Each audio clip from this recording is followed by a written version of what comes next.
जैसा कि आप देख रहे हैं अभी बड़ी तेज़ किस्म की बारिश हो रही है। तो अभी हम रास्ते में हैं, तो आगे क्या बनता है, क्या होता है आगे।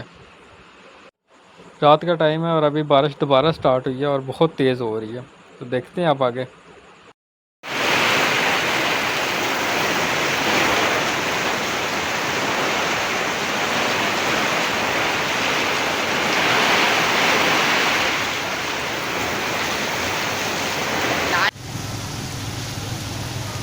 बारिश के साथ एक दरिया बना है,